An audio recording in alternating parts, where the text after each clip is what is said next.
दोस्तों, ट्रेडिंग में अगर कोई कॉन्सेप्ट सबसे ज्यादा पावरफुल और बार बार काम आने वाला है तो वो है सपोर्ट और रेसिस्टेंस। आज की इस वीडियो में मैं आपको स्टेप बाय स्टेप समझाऊंगा सपोर्ट और रेसिस्टेंस आखिर होते क्या हैं, चार्ट्स पर इन्हें आइडेंटिफाई कैसे किया जाता है, इन्हें सही तरीके से ड्रा कैसे करें और सबसे जरूरी सिर्फ इन दो लेवल्स की मदद से एंट्री और एग्जिट का फैसला कैसे लिया जाए। अगर आपने सपोर्ट और रेसिस्टेंस को सही से मास्टर कर लिया तो आपकी ट्रेडिंग की डायरेक्शन ही बदल सकती है। इस वीडियो को ध्यान से पूरा देखना क्योंकि ये नॉलेज आपके लिए गेम चेंजर साबित हो सकता है। तो चलिए बिना समय गंवाए शुरू करते हैं सपोर्ट और रेजिस्टेंस की इस खास जर्नी को।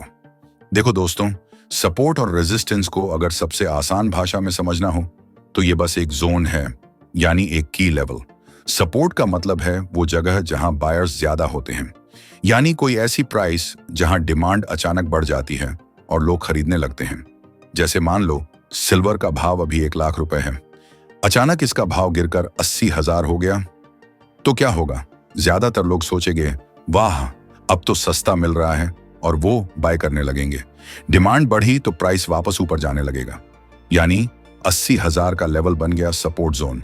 अब उल्टा समझो, मान लो प्राइस बढ़ते बढ़ते 1,10,000 तक पहुंच गया तो जिन लोगों ने नीचे खरीद लिया था वो अब प्रॉफिट लेने के लिए बेचेंगे। सप्लाई बढ़ेगी और प्राइस गिरने लगेगा, यानी 1,10,000 का लेवल बन गया रेजिस्टेंस जोन। तो सिंपल है, जहां से डिमांड बढ़े तो सपोर्ट और जहां से सप्लाई बढ़े तो रेजिस्टेंस। इन दोनों को सही से समझ लिया तो एंट्री और एग्जिट का सही डिसीजन लेना आपके लिए बहुत आसान हो जाएगा। दोस्तों, अब आपके मन में यह सवाल जरूर आया होगा कि क्या हर बार रेजिस्टेंस जोन पर प्राइस नीचे ही जाएगा? तो इसका जवाब है नहीं।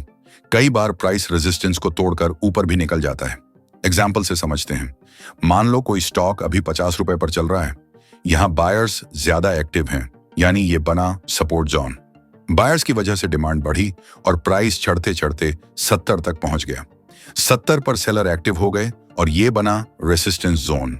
यहां सेलर्स ने सेल किया तो प्राइस थोड़ी देर के लिए नीचे आया, लेकिन बायर्स इतने मजबूत थे कि स्टॉक ने फिर से मोमेंटम पकड़ा और 70 का रेजिस्टेंस तोड़ दिया। अब क्या होगा? जो पुराना रेजिस्टेंस था वही अब नया सपोर्ट जोन बन जाएगा, क्योंकि लेवल टूटने के बाद वहां बायर्स की डिमांड और बढ़ जाती है। फिर अगला लेवल बनेगा रेजिस्टेंस 2, जहां से फिर सेलर्स एक्टिव हो सकते हैं। अगर ये भी टूट गया तो प्राइस और ऊपर चला जाएगा, लेकिन ये हमेशा एक जैसा नहीं होता। कभी कभी प्राइस रेजिस्टेंस से टकराता है और गिरकर सपोर्ट तक आता है।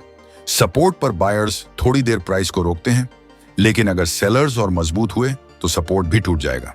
अब क्या होगा? जो पुराना सपोर्ट था वो रेजिस्टेंस में बदल जाएगा और प्राइस नीचे नए सपोर्ट की तलाश में जाएगा। तो सिंपल रूल याद रखो, रेजिस्टेंस टूटे वो सपोर्ट बन जाता है, सपोर्ट टूटे वो रेजिस्टेंस बन जाता है। और दोस्तों, यही मार्केट का सबसे बड़ा खेल है। प्राइस हमेशा बायर्स और सेलर्स की ताकत के हिसाब से मूव करता है। अगर बायर्स मजबूत हैं तो रेजिस्टेंस टूटेगा और अगर सेलर्स हावी हैं तो सपोर्ट टूटेगा। तो जब भी आप चार्ट देखो सिर्फ यह सोचो इस लेवल पर बायर्स स्ट्रांग हैं या सेलर्स। यही सोच आपको सही एंट्री और एग्जिट डिसाइड करने में मदद करेगी। दोस्तों, एंट्री और एग्जिट कहां और कैसे लेनी है ये मैं आपको वीडियो के आखिर में दिखाऊंगा, लेकिन उससे पहले हमें यह भी समझना होगा कि चार्ट पर सपोर्ट और रेजिस्टेंस को ड्रॉ कैसे करते हैं। इसके लिए सबसे जरूरी है स्विंग पॉइंट्स को पहचानना। ट्रेडिंग में स्विंग लो उस पॉइंट को कहते हैं जहां प्राइस किसी डाउन ट्रेंड यानी गिरावट के बाद नीचे रुकता है और फिर ऊपर की तरफ बाउंस करना शुरू करता है।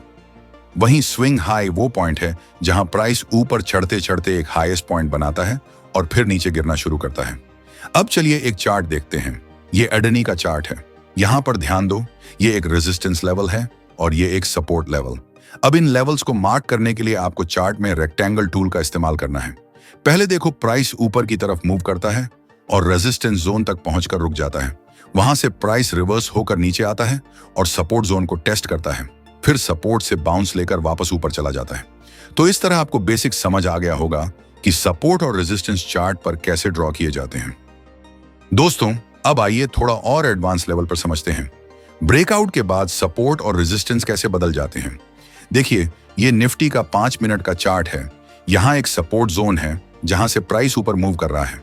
अब प्राइस पहुंचा एक रेजिस्टेंस जोन पर और वहां से रिवर्सल लेते हुए नीचे आ गया, लेकिन जब प्राइस ने दोबारा ऊपर चढ़ना शुरू किया तो इस बार उसने रेजिस्टेंस को तोड़ दिया और ऊपर निकल गया।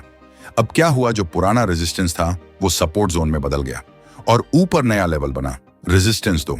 आप देख सकते हैं जब प्राइस नीचे आया तो उसने पुराने रेजिस्टेंस को ही सपोर्ट की तरह यूज किया और यहीं से दोबारा बाउंस करके ऊपर चला गया। एक और एग्जाम्पल देखिए, यहां पर पहले एक सपोर्ट लेवल था और एक रेजिस्टेंस लेवल। मार्केट ने सपोर्ट से ऊपर मूव किया, रेजिस्टेंस तक पहुंचा और वहां से रिवर्स कर गया। लेकिन इस बार जब प्राइस नीचे आया तो सपोर्ट को तोड़कर और नीचे चला गया। अब इस केस में क्या हुआ, जो पुराना सपोर्ट था वो अब रेजिस्टेंस की तरह काम करेगा और नीचे नया लेवल बनेगा, सपोर्ट 2। आप देख सकते हैं प्राइस ने नए सपोर्ट से बाउंस किया, लेकिन जैसे ही वो पुराने सपोर्ट जो अब रेजिस्टेंस बन चुका है वहां पहुंचा, वहां से फिर से गिर गया। तो दोस्तों, यही मार्केट का असली गेम है। सिंपल सा रूल है, रेजिस्टेंस टूटे वो सपोर्ट बन जाता है, सपोर्ट टूटे वो रेजिस्टेंस बन जाता है। अगर आप ये छोटी सी बात समझ गए तो चार्ट पढ़ना और सही एंट्री एग्जिट लेना आपके लिए बहुत आसान हो जाएगा। और हाँ, अगर आपको इस एग्जाम्पल से कुछ सीखने को मिला है तो वीडियो को लाइक जरूर करना और शेयर भी करना, ताकि और लोगों को भी सीखने का मौका मिले। दोस्तों, अब एक सिंपल एग्जाम्पल लेते हैं। ये है निफ्टी 50 का एक दिन का चार्ट। आप देख सकते हैं कि मार्केट डाउन ट्रेंड में था, फिर प्राइस ने नीचे से मूव किया और ऊपर आया, जहां उसने सपोर्ट लिया और वही लेवल आगे चलकर रेजिस्टेंस बन गया। रेजिस्टेंस से सेलर्स एक्टिव हुए और सप्लाई बढ़ी, जिसकी वजह से मार्केट दोबारा गिरा और नीचे सपोर्ट जोन पर पहुंचा। अब सवाल आता है, क्या हर बार सपोर्ट से मार्केट ऊपर जाएगा? तो जवाब है जरूरी नहीं। कई बार मार्केट सपोर्ट तोड़कर नीचे चला जाता है और यहां भी चार्ट में वही हुआ। मार्केट ने सपोर्ट तोड़ा और डाउनसाइड में मूव करते हुए अगले सपोर्ट तक पहुंचा। इसे हम कई बार फेक आउट भी कहते हैं। इस टॉपिक को हम आने वाले वीडियो में डिटेल में कवर करेंगे। अब देखो, उसके बाद मार्केट ने दोबारा ऊपर की तरफ मूव किया। इस बार सपोर्ट को तोड़कर रेजिस्टेंस तक पहुंच गया और अगर आप गौर करोगे तो यहां एक एक्यूमुलेशन जोन बन गया। जब प्राइस ने रेजिस्टेंस को तोड़ दिया तो मार्केट और ऊपर चला गया। थोड़ा साइडवेज फेज आया, फिर एक नया सपोर्ट बना और ये एरिया बना मार्कअप जोन। मार्केट ने ऊपर मूव किया, एक नया रेजिस्टेंस बनाया और वहां से फिर से गिरकर सपोर्ट तक आ गया। आगे देखो, यहां एक रीअक्यूमुलेशन जोन बना, जहां मार्केट अपने पुराने सपोर्ट और रेजिस्टेंस लेवल्स को रिस्पेक्ट करता हुआ चला। अब आपके मन में सवाल जरूर आया होगा कि ये एक्यूमुलेशन, रीअक्यूमुलेशन और मार्कअप जोन्स क्या हैं? तो दोस्तों, ये भी उतने ही जरूरी कॉन्सेप्ट्स हैं जितने सपोर्ट और रेजिस्टेंस, क्योंकि ये प्राइस एक्शन का बड़ा हिस्सा है। लेकिन इन्हें हम अगले वीडियो में डिटेल में समझेंगे, क्योंकि एक ही वीडियो में सब कुछ डाल देंगे तो न सिर्फ वीडियो लंबा हो जाएगा, बल्कि एक साथ सब समझना भी आपके लिए मुश्किल होगा। तो अभी आपने देखा कि मार्केट किस तरह हर बार सपोर्ट और रेजिस्टेंस पर रिएक्ट करता है और मूव करता है। दोस्तों, अब बात करते हैं सपोर्ट और रेजिस्टेंस के आधार पर एंट्री और एक्सिट कैसे लें।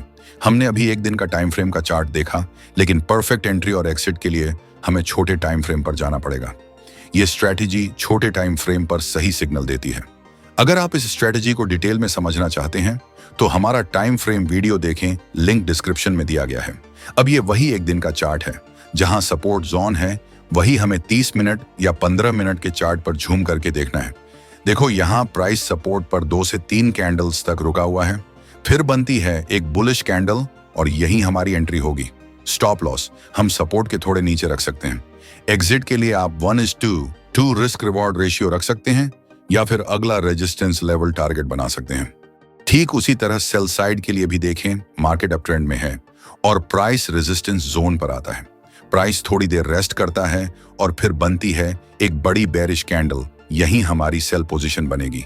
एंट्री यही होगी। स्टॉप लॉस थोड़े ऊपर रेजिस्टेंस के पास रख सकते हैं। एक्सिट के लिए या तो 1:2 रिस्क रिवॉर्ड रेशियो या फिर अगला सपोर्ट जोन टारगेट बनाएं। इस स्ट्रैटेजी से आप सपोर्ट और रेजिस्टेंस को सिर्फ जोन्स नहीं बल्कि प्रॉफिटेबल ट्रेडिंग सिग्नल में बदल सकते हैं।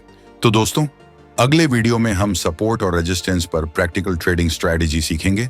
वहां हम कवर करेंगे breakout trading, breakdown trading, volume confirmation और कई ऐसे एडवांस टॉपिक्स जो आपकी ट्रेडिंग स्किल्स को और स्ट्रांग बनाएंगे।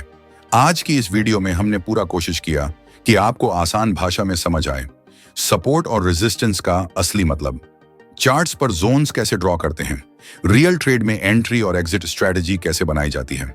अगर आपको यह वीडियो पसंद आया और कुछ नया सीखने को मिला तो इसे लाइक जरूर करें, शेयर करें ताकि और लोग भी सीख सकें और हमारे चैनल को सब्सक्राइब करना ना भूलें।